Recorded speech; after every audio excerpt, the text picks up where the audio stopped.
Assalamualaikum warahmatullahi wabarakatuh. Saya Vita Bunga dengan nomor NIM 20231436615 dari kelas 2 Q mata kuliah Pendidikan Pancasila dengan dosen pembimbing Bapak Dr. Haji Hendra Wijaya Sarjana Agama Magister Pendidikan Islam dengan program studi pendidikan guru sekolah dasar Fakultas Keguruan dan Ilmu Pendidikan dari Universitas PGRI Palembang. Baiklah, di sini saya akan menjelaskan materi tentang Pancasila dalam konteks sejarah perjuangan bangsa Indonesia.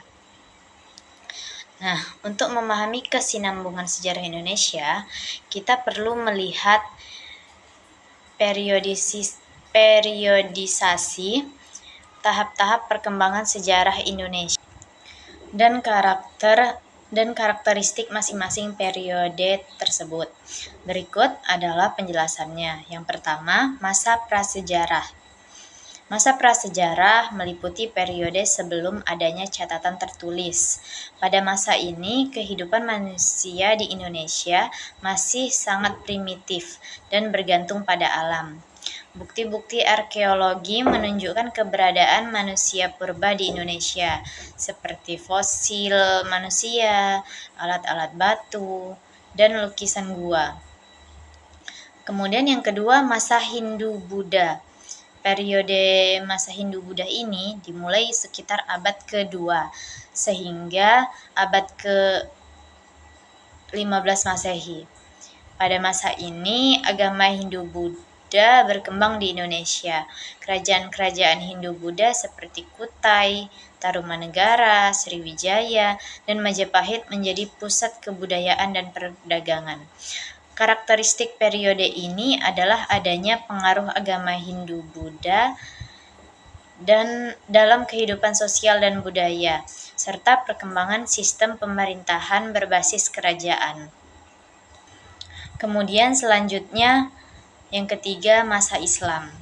Periode ini dimulai pada abad ke-13 Masehi dengan masuknya Islam ke Indonesia.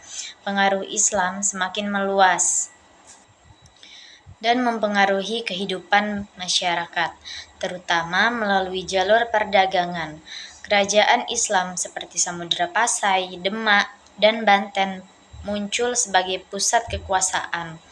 Karakteristik periode ini adalah penyebaran agama Islam, perkembangan sastra dan Islam, serta adanya proses islamisasi dalam sistem pemerintahan. Kemudian yang keempat, masa kolonial.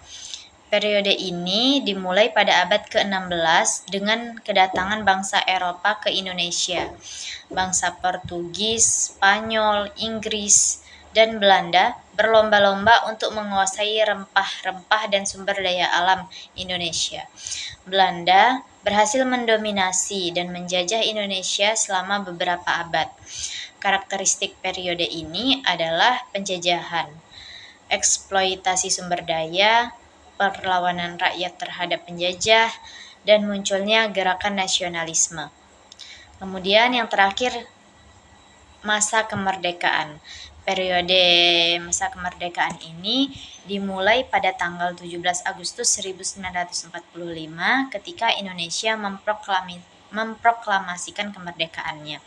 Setelah melalui perjuangan yang panjang, Indonesia berhasil meraih kemerdekaan dari penjajah Belanda. Karakteristik periode ini adalah pembentukan negara Republik Indonesia, pembangunan institusi negara, perjuangan melawan invasi militer Belanda, dan pembangunan nasional. Dengan demikian, kesinambungan sejarah Indonesia terlihat melalui perubahan dan perkembangan yang terjadi dari masa prasejarah hingga masa kemerdekaan, serta nilai-nilai yang dijunjung tinggi dalam Pancasila sebagai pedoman bagi bangsa Indonesia. Baiklah, itu saja yang dapat saya sampaikan.